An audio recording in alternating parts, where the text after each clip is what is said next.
So the big question tonight is that will IT bounce back from the AI-led downer? To help demystify this top-of-the-mind conundrum, we have a team of sector experts joining us right here on NDTV Profit. Let me welcome on the show. We have Ankush Sabharwal of BharatGPT. Thank you so much for joining us. Ankush, do you think that the IT services companies, the giants that we have, can catch up in this AI race? Absolutely. Thanks, Neha, for asking this. I think the winners will build, they'll not wait. And I always believed India's opportunity is more than just the cost arbitrage. And I think now if you see the enterprises are changing the way they want to buy products or services. I think probably we have to think of the hybrid pricing model or go away. If not fully, but at least slightly, maybe 50% from the effort-based pricing to maybe the value-based or outcome-based pricing. And I think some people would do it faster, others would normalize sooner or later. I think I see we would continue to flourish as an IT industry. I'm very optimistic about it.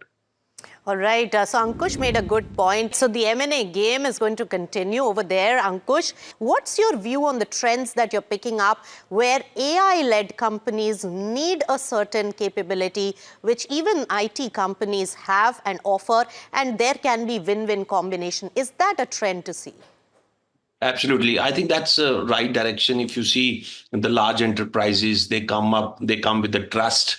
They come with a large customer base. They come with the manpower, right? So, and the new age AI companies like us, of course, we come with the model, we come with the enterprise AI platform, but still acquiring large enterprise customers is not just because of we have an innovative tech, right? So we need to have the credibility, we need to have the security frameworks in place, and we need to have manpower. So nowadays, I think those days are gone where the SaaS approach and plug and play approach, because I think we have not even firmed up on the use cases on AI, which are plug and play. So I think that's also the right approach where the enterprises have to solve their own problem and they have we have to help them achieve their own KRA's objectives. I think for that, we need the full stack enterprise AI approach. So when I say full stack, that means we have to have our models.